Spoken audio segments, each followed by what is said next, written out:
Bonjour et bienvenue dans The Deep Dive. Aujourd'hui, on va se pencher sur une série de rapports assez explosifs concernant le conflit en Ukraine. Bonjour. Et pour cette analyse, on s'appuie sur une synthèse générée pour nous par Stylo News. D'ailleurs, cette émission vous est présentée par ProWave AI. Oui, Ce qui est vraiment frappant, je trouve, dans les événements des dernières 24 heures, c'est qu'on a l'impression de voir une sorte de partie d'échecs, mais sur plusieurs plateaux en même temps. c'est exactement ça. D'un côté, il y a toute une façade diplomatique qui s'agite, avec cette fuite d'un plan de paix en 28 points, Oui. un plan qui aurait été négocié entre les États-Unis et la Russie, et qui demanderait des concessions absolument colossales de la part de l'Ukraine. Et de l'autre côté, De l'autre côté, la réalité sur le terrain, c'est tout autre chose. On a une ambassade qui est touchée par un missile à Kiev, des pays de l'OTAN qui sonnent l'alarme, et pendant ce temps, la Russie, elle, continue de pousser ses pions, notamment en Afrique. C'est un tableau très contrasté. commençons par cette façade diplomatique alors. Ce fameux plan de paix en 28 points, plusieurs sources en parlent. Qu'est-ce qu'il y a dedans, concrètement? Alors, les détails sont assez bruts. Le plan exigerait que l'Ukraine réduise son armée à 600 000 personnes, Hmm. qu'elle renonce définitivement à ses revendications sur la Crimée, le Louhansk et le Donetsk, et qu'elle reconnaisse ces territoires comme russes. D'accord. Et ce n'est pas tout. Il y aurait une interdiction formelle d'adhérer à l'OTAN ou même de déployer des missiles à longue portée. Mais ce qui est frappant ici, c'est pas juste la liste de conditions. Qu'est-ce que vous voulez dire par là? C'est que ce n'est pas vraiment un plan de paix. En fait, c'est un plan de neutralisation stratégique. De neutralisation. Oui. Si vous combinez la réduction drastique de l'armée, la perte de territoires qui sont clés industriellement et stratégiquement, et l'interdiction de s'allier ou d'avoir des armes de dissuasion, l'objectif, c'est pas un cessez-le-feu. L'objectif, c'est de créer un État ukrainien affaibli en permanence, incapable de se défendre. C'est une pilule impossible à avaler pour Kiev, quoi. Structurellement impossible, oui. Et politiquement, ce serait un suicide pour n'importe quel dirigeant ukrainien. Comment le président Zelensky pourrait ne serait-ce que commencer à vendre un accord pareil à sa population? Surtout que certaines sources comme le Kyiv Post disent que des généraux américains feraient pression sur lui. Ça paraît énorme. C'est là que ça devient très très trouble, parce qu'officiellement la Maison-Blanche nie tout en bloc. Elle parle de la nécessité de négociations réalistes, elle rejette toute proposition pro-russe. Mais Mais ces rumeurs de pression en coulisses, elles sèment le doute. Et pour compliquer encore plus la situation, un deuxième plan aurait fait surface. Lui aussi issu de discussions américano-russes. Et celui-là, il va encore plus loin. on a beaucoup parlé des aspects militaires et territoriaux, mais ce deuxième plan, il ne toucherait pas à quelque chose d'encore plus fondamental pour les Ukrainiens, la dimension culturelle? Si, et c'est peut-être encore plus sensible en effet, ce plan exigerait de reconnaître le russe comme deuxième langue officielle Ah oui, et de donner un statut officiel à l'Église orthodoxe ukrainienne, qui dépend du patriarcat de Moscou. Et là, on touche au cœur même de l'identité nationale ukrainienne. La langue, la religion. Ce sont des piliers de la construction du pays, surtout depuis 2014. Pour beaucoup, ce serait une capitulation culturelle. du coup, en Europe, comment est-ce qu'on perçoit tout ça? J'imagine qu'on est sceptique. Extrêmement sceptique. La lecture qui domine chez les diplomates européens, c'est qu'il s'agit d'une opération de propagande assez sophistiquée du Kremlin. Dans quel but? L'idée serait de faire fuiter des plans volontairement inacceptables pour ensuite pouvoir dire, vous voyez, c'est l'Ukraine qui bloque la paix, tout en testant la solidité du front occidental et en essayant d'y créer des divisions. C'est une stratégie gagnant-gagnant pour la Russie, en quelque sorte? Exactement. Pour la Russie, l'avantage est double. Si par miracle ça passe, c'est une victoire totale. Et si ça ne passe pas, ça sème la zizanie et ça affaiblit le soutien à l'Ukraine. Et en plus, ça légitimerait leur gain sur le terrain, tout en leur offrant une porte de sortie économique. J'ai lu dans un des rapports qu'on parlait d'un allègement des sanctions, et même d'un retour potentiel au G8. Oui, le G8, ce groupe des plus grandes économies dont la Russie a été exclue en 2014 après l'annexion de la Crimée. Réintégrer ce club, ce serait une immense victoire diplomatique et économique pour Moscou. Une carotte énorme. Une carotte énorme, oui. Mais le rejet ukrainien de ces plans signifie que cette voie diplomatique est pour l'instant une impasse totale, ce qui forcément laisse toute la place à l'escalade militaire. Et cette escalade, on l'a vu de manière très concrète à Kiev. Une ambassade a été touchée. Oui, l'ambassade d'Azerbaïdjan a été endommagée par des frappes de missiles russes. Bakou a condamné très fermement et a convoqué l'ambassadeur russe. Ce n'est pas anodin, hein? Non, pas du tout. L'Azerbaïdjan, c'est un pays avec lequel la Russie a des relations complexes, mais importantes, surtout dans le Caucase. Frapper son ambassade, même si ce n'est pas intentionnel, s'envoie un signal très négatif, ça montre une dégradation des relations. Et cette nervosité, on la ressent sur tout le flanc est de l'OTAN, l'organisation du traité de l'Atlantique Nord, je pense notamment à la Slovaquie. Le Premier ministre Robert Fico a fait une sortie assez remarquée. Oui, il a publiquement demandé à l'OTAN de renforcer les défenses aériennes de son pays. C'est un signe très clair de l'anxiété qui monte dans toute la région.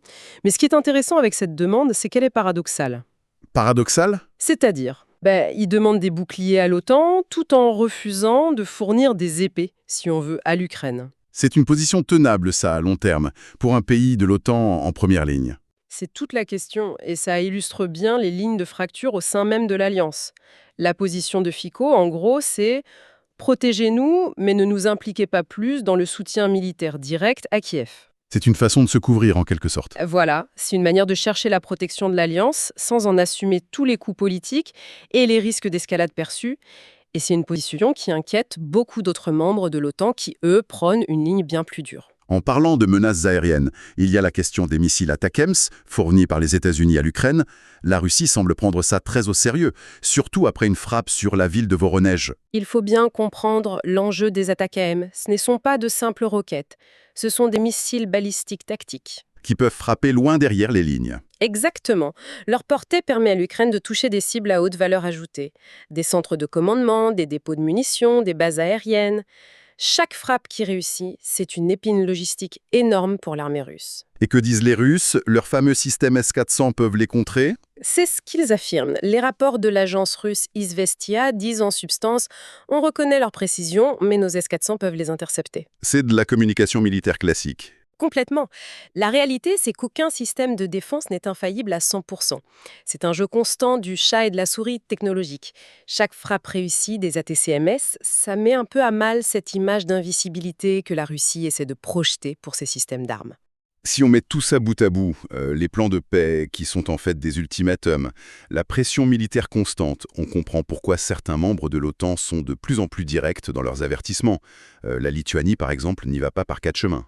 Non, là, le ton est vraiment monté d'un cran. Selon un média ukrainien, ZN.UA, le ministre lituanien des Affaires étrangères, Kęstutis Budrys, a déclaré que l'objectif final de la Russie n'est rien de moins que de démanteler l'OTAN.